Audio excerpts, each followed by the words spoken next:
Today we are going to be refurbishing and customising to some degree the exhaust on the 350 Scrambler.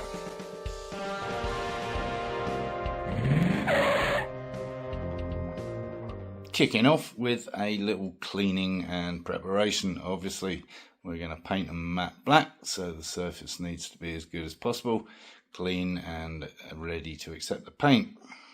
Right, I managed to get these off. They do slip off this end once you take these bits off, and we're going to clean them up using this, although if you've watched any other of my videos I'm not overly impressed with this thing. So we're going to put it on max power for max time and additional heat. Off we go. After which, assuming I'm equally unimpressed as I normally am, I'm going to try something a little bit different. Having watched the how to clean the inside of a fuel tank, this stuff is pretty good.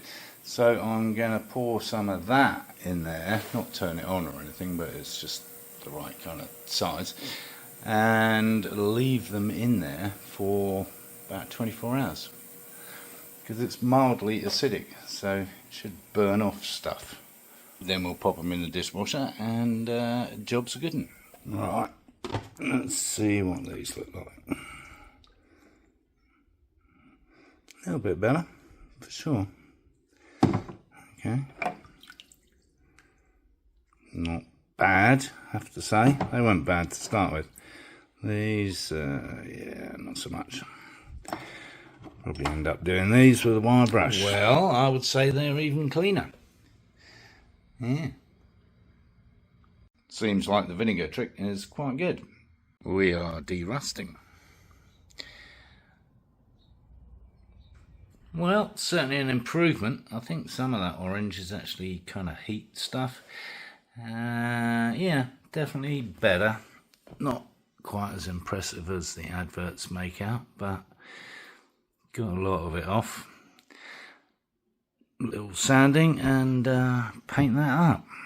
Coating number 1. Nice. Maybe one more coat. I don't know. He's gone a little orange crazy. I like that.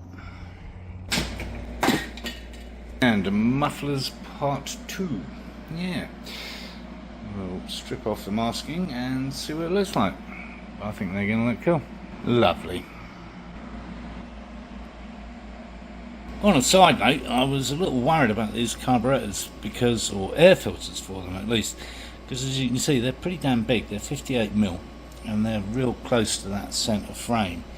No gap at all.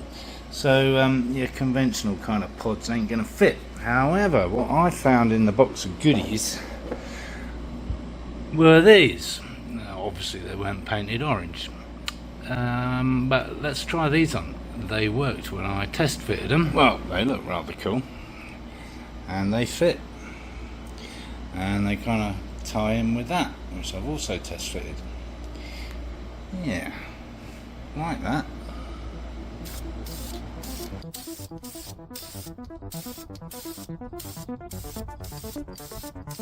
Having derusted and degreased thoroughly with WD-40 industrial strength degreasant, a little bit of dish soap afterwards to clean that off, and the usual paint prep, we have exhaust pipes.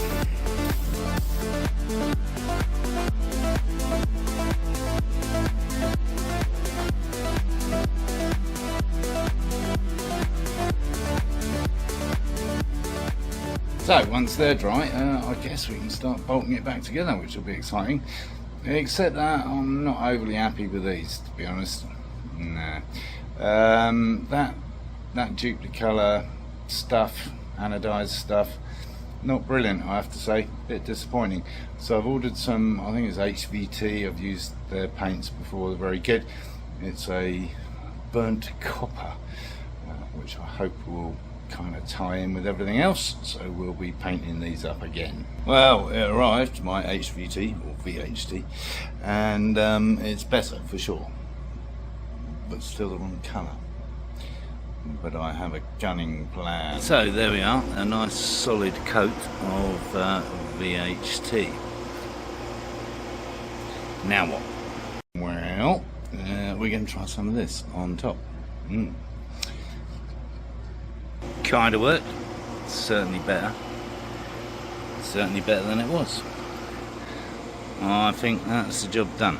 And we got a similar but different issue with the actual pipes themselves, because that is not semi-gloss. That is quite a glossy gloss. So we're going to have to get some more paint and give them another coat as well. Tedious. Couldn't find my favourite semi-gloss, but luckily they make a low gloss. Yeah, so I use that and I really like it actually. So low or semi-gloss is my preferred matte-ish black for pipes and frames and things. That's better. That's more like it. Well, I think we can bolt all this stuff up now. I was considering trying to attempt on my own, but the reality is with these, we're going to need some help. And thankfully my dear friend Matt with the drone is going to do just that. First up, we've got to fit these new crushed gaskets. Yes, not earrings, for my dear wife. There they are, buried in there, so we've got to get the old ones out first. Then we can fit the exhaust. Yes, could be tricky. They might have been in there for 50 years. I don't know. I'm not sure how we're going to do that yet. I can tell you a flat blade screwdriver didn't do the trick. And thanks to the CB350 owners group on Facebook, this is not a CL550 because the VIN number is CB. At some point somebody decided it would be cool to have the exhaust pipes from the Scrambler on it. Simple as that. Actually not a bad thing, especially given the route it's taking now, a Caferacer, because the suspension on the Scrambler apparently was more suitable for off-road use. So I'm guessing this doesn't have that, and therefore it's more suitable for on-road use. Well, managed to get it out with this little guy. Very handy. And for a little clean up of those surfaces to make sure we get a nice seal.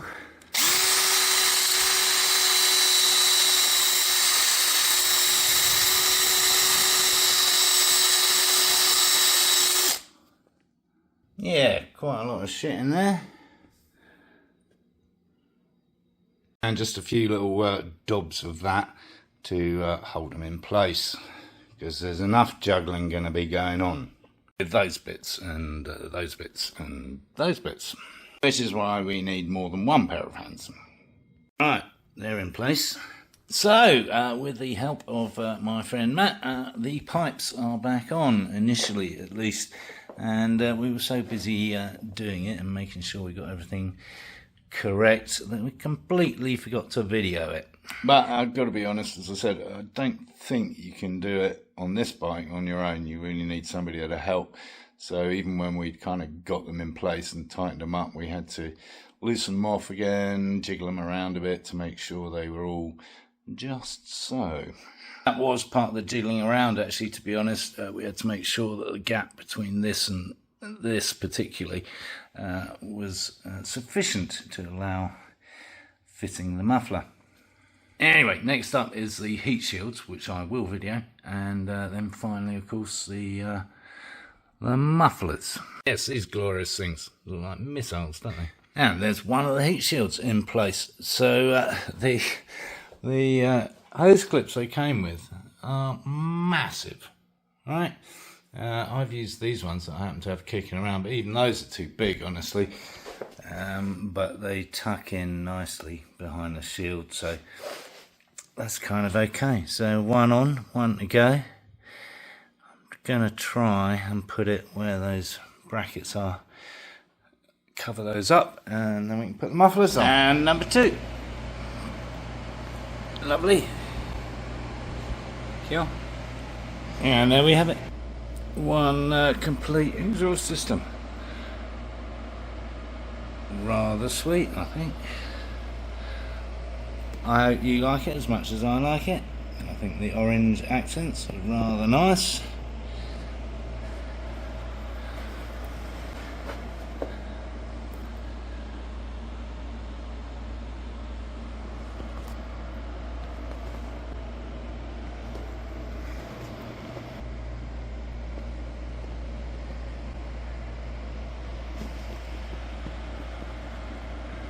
And there we have it. I think we've pretty much exhausted that subject.